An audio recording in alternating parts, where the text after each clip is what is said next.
Bonjour et bienvenue dans mon journal de lecture. Aujourd'hui, Charles Pépin. La rencontre, une philosophie. Rencontrer quelqu'un, rencontrer une œuvre d'art peut-être, rencontrer. Comment ça se passe et qu'est-ce que ça fait à nos vies que la rencontre et comment se mettre en état, en disposition pour rencontrer. Voilà une question essentielle tant les rencontres sont ce qui nous fait vivre. Eh bien, ce livre ici réfléchit justement à ce qu'est la rencontre à travers plusieurs effets provoqués par les rencontres, plusieurs types de rencontres, avec des exemples, avec aussi des réflexions tirées de nombreux philosophes, et puis aussi ce qui permet cette rencontre, ce qui fait que à un moment donné, nous sommes en mesure de rencontrer. Alors, je vais parcourir un tout petit peu ce livre. Cela commence par « Je suis troublé quand se fissure ma carapace ». On a bien souvent des carapaces dans la vie qui nous protègent contre ce que l'autre peut avoir d'agressif quand il empiète mon terrain. Et rencontrer, c'est donc laisser l'autre fissurer ma carapace. Voilà ce que nous écrit Charles Pépin. Rencontrer quelqu'un, c'est être bousculé, troublé. Quelque chose se produit que nous n'avons pas choisi, qui nous prend par surprise. C'est le choc de la rencontre. Le mot « rencontre » vient du vieux français « encontre » qui exprime le fait de heurter quelqu'un sur son chemin. Il renvoie donc à un choc avec l'altérité. Deux êtres entrent en contact, se heurtent et voient leur trajectoire modifiée. Une singularité peut très bien en croiser une autre sans être troublée. C'est alors la preuve qu'il n'y a pas rencontre, mais simplement croisement. Rien de plus étonnant, en effet, de plus dérangeant parfois, de plus difficile à saisir que la différence de l'autre. Comment pourrais-je ne pas être ébranlé de te rencontrer, toi qui m'échappes, précisément parce que tu es autre, parce que tu as une autre histoire, une autre façon de voir le monde et de sentir les choses.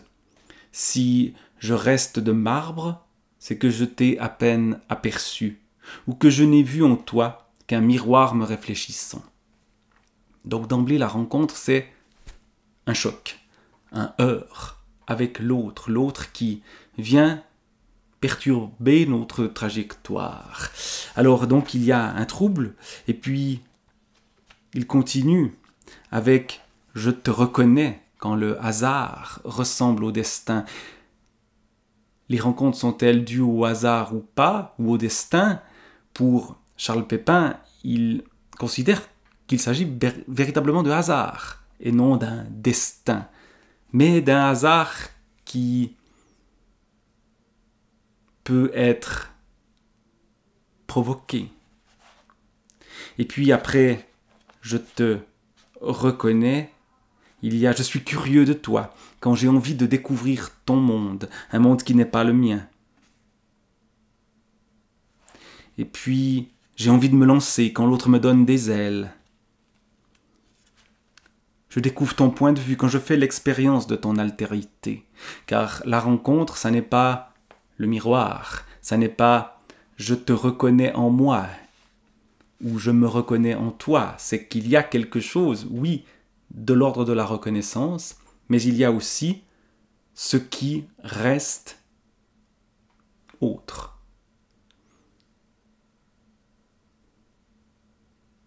Et qui donc nous permet, nous-mêmes, de devenir autre que ce que nous étions. Le fait de ne plus être au centre de son monde est à la fois déroutant et excitant, écrit Charles Pépin. Déroutant car je suis arraché à ma façon habituelle de voir les choses. Excitant car j'appréhende enfin le monde autrement. Je le découvre avec d'autres yeux que les miens. L'autre me vole mon monde, écrit Sartre, pour qualifier cette douloureuse expérience de l'altérité qui ne se produit pas immédiatement.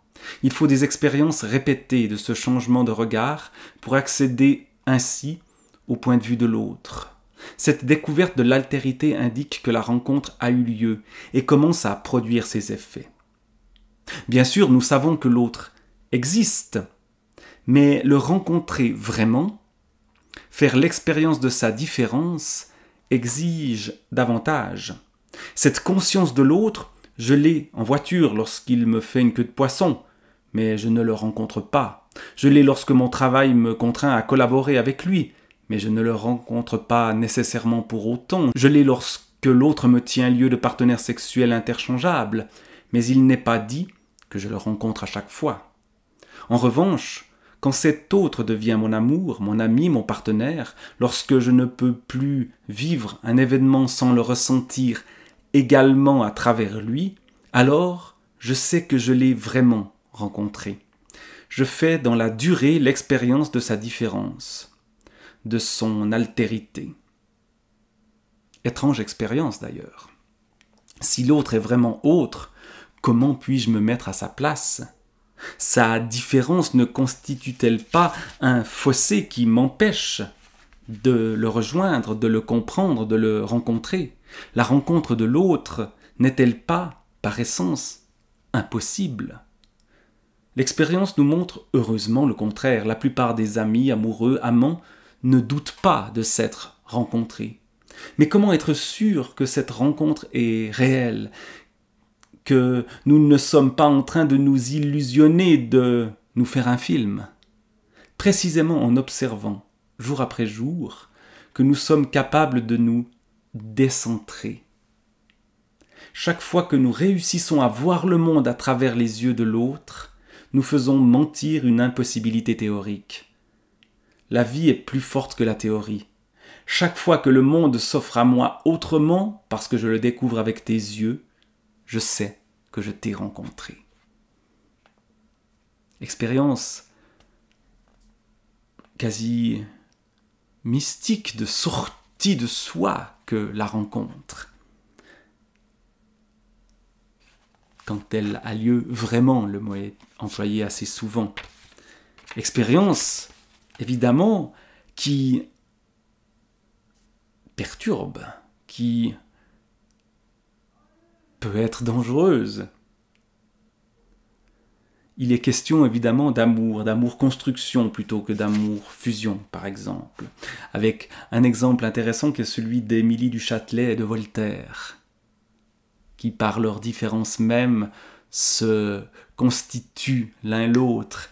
Et on montre par exemple que sans l'intérêt d'Émilie du Châtelet pour la pensée de Leibniz, sans doute que Voltaire n'aurait pas écrit Candide. Et puis, il y a aussi « j'ai changé » quand l'autre fait de moi quelqu'un d'autre. Bref, les effets de la rencontre sont nombreux, sont essentiels. Il y a aussi une dimension morale. Je me sens responsable de toi quand l'autre me révèle ma nature morale. La morale ne peut pas avoir lieu seule.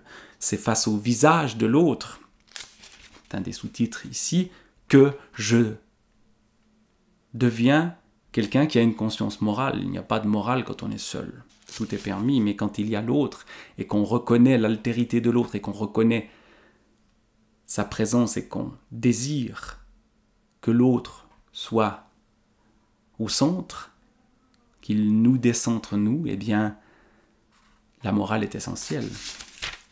Je suis vivant. Quand l'autre me sauve la vie, parfois ça peut aller jusque-là,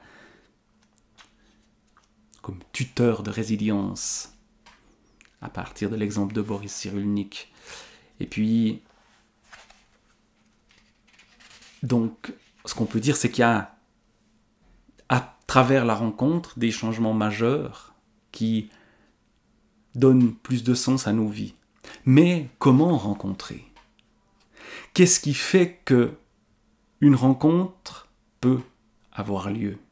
Car bien souvent, des rencontres auraient pu avoir lieu, mais n'ont pas lieu. Et c'est la deuxième partie du livre, les conditions de la rencontre. Qu'est-ce qui fait que deux personnes vont se rencontrer? La première condition, c'est sortir de chez soi, une philosophie de l'action. Provoquer la chance. La rencontre est due au hasard, mais si je reste chez moi, devant ma télévision, ou même avec mes bouquins, je ne vais pas faire de rencontres, ou je vais faire des rencontres virtuelles qui ont leur intérêt, mais qui ne sont pas tout à fait des rencontres. Agir, c'est provoquer la contingence, braver le hasard. Oui, la rencontre est du hasard, mais le hasard, il faut le provoquer. Si le réel était nécessaire et non contingent, si tout ce qui advenait ne pouvait pas ne pas être, alors il serait difficile de défendre une philosophie de l'action. Mais dans un monde contingent, l'action devient un ressort décisif. En me mettant en mouvement, je produis des changements dont je ne peux mesurer précisément les effets, mais qui influeront sur la chaîne de causalité. Agir reconfigure le monde, rebat les cartes. On revient à ce heurt du début. J'allais ma trajectoire rectiligne, je heurte quelqu'un et tous les deux changent de direction. Aristote a développé une philosophie de l'action précisément parce que notre monde, le monde sublunaire, qui est sous la lune opposé au cosmos, monde nécessaire, lieu de la vérité éternelle, est selon lui caractérisé par la contingence. Celle-ci ouvre un espace à notre liberté et exige de nous le talent de saisir les occasions favorables, les kairos, pour agir. Aristote a d'ailleurs été un des premiers défenseurs de la démocratie.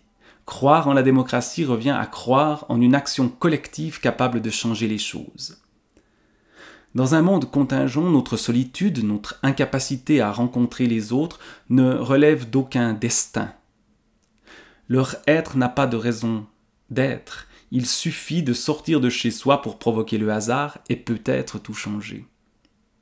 Tel un lancer de dés dans le jeu de nos relations aux autres, de nos histoires d'amour ou d'amitié, de nos rapports professionnels.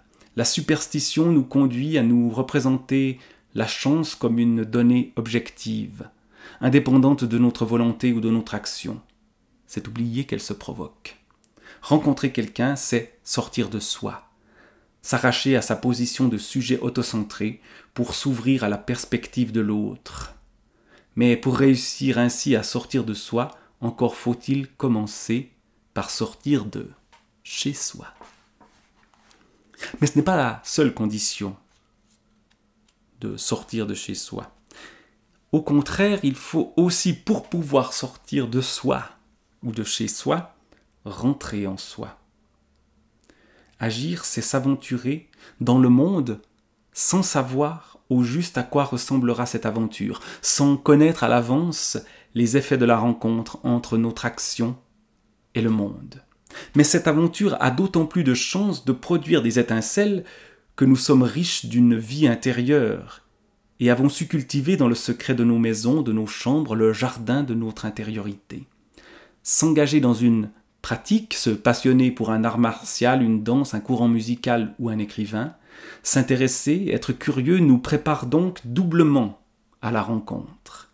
En nous projetant sur la scène potentielle de celle-ci, piste de danse ou dojo, café, salle de concert, atelier, et plus fondamentalement, en nous donnant l'opportunité de nous développer, de nous enrichir, nourrir sa vie intérieure, puis s'aventurer à l'extérieur, rentrer en soi, puis sortir de chez soi. Cette attitude, comme une sorte de pas de deux, favorise les rencontres davantage que l'effort insistant pour entrer en contact avec l'autre. C'est intéressant de voir que cette idée de rencontre, ça n'est pas que une sorte de projection vers l'autre. Au fond, il faut d'abord être capable de se rencontrer soi-même pour pouvoir rencontrer l'autre.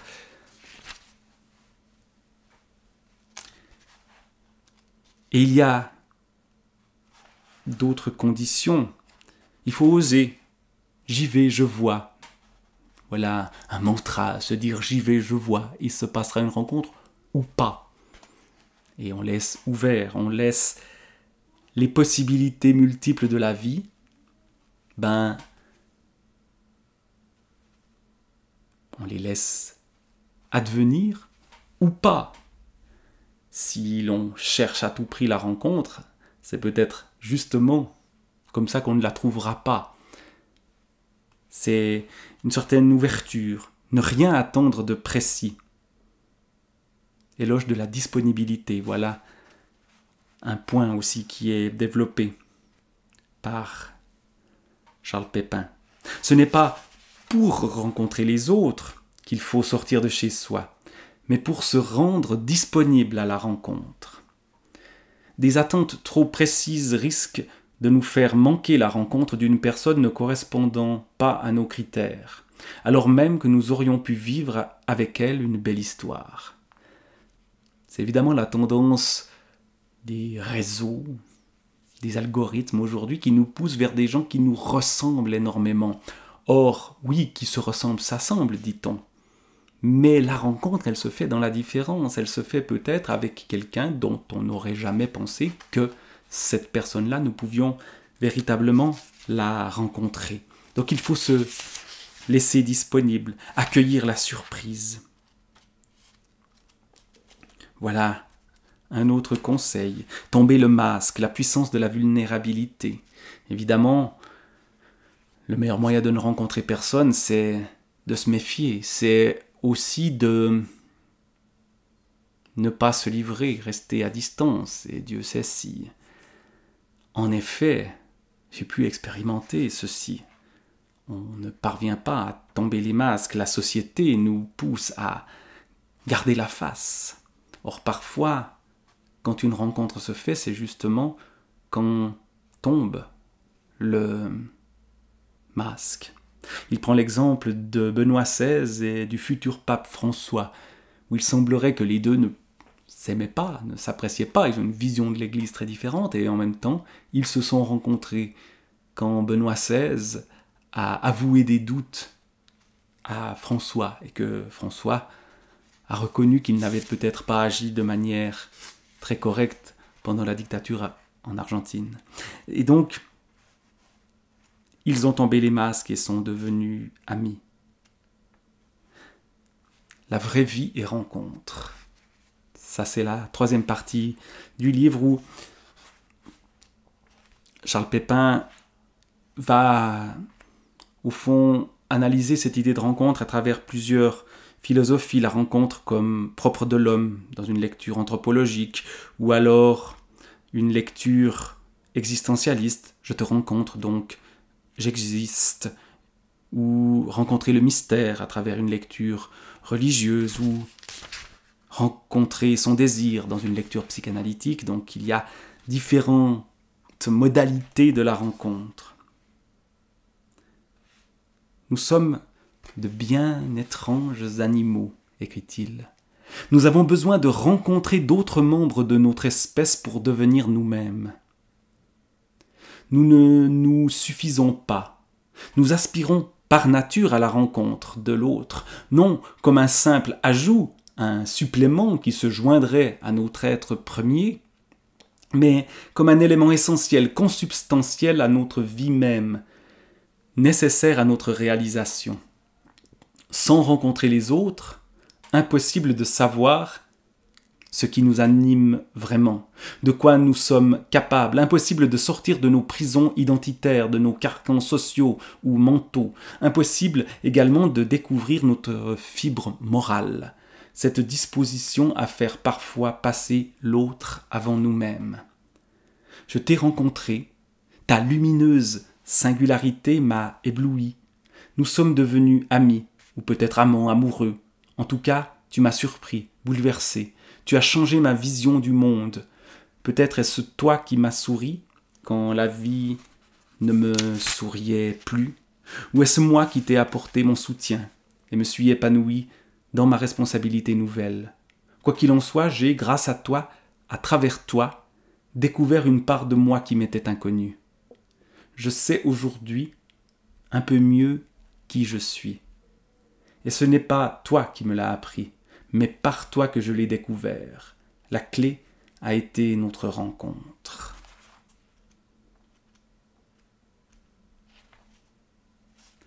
Voilà ce que peut amener la rencontre. La rencontre, c'est pas seulement rencontrer l'autre, c'est se rencontrer aussi soi-même. Et s'ouvrir à la rencontre. Voilà quelque chose qui n'est pas facile. Parfois, la rencontre, on aimerait qu'elle ait lieu, on la désire. Et l'autre n'y répond pas. L'autre déçoit. Ou on se déçoit soi-même en n'étant pas capable de véritablement rencontrer. C'est difficile de rencontrer. Mais après avoir lu ce livre-là, j'ai envie de rencontrer des gens, de encore plus rencontrer celles et ceux que j'ai déjà rencontrés, et puis de rencontrer d'autres personnes, et de rencontrer aussi, il y a aussi un développement là-dessus, les œuvres d'art, de rencontrer le monde dans lequel je vis. Un livre enthousiasmant, écrit Philosophie Magazine, un livre en tout cas qui ouvre des perspectives et qui donne du courage, oui, du sens à la vie, sens contingent, sens lié au hasard. La rencontre, elle vient, elle ne vient pas, mais se rendre disponible à la rencontre, voilà ce qui ressort d'un livre comme celui-là. La rencontre, une philosophie de Charles Pépin.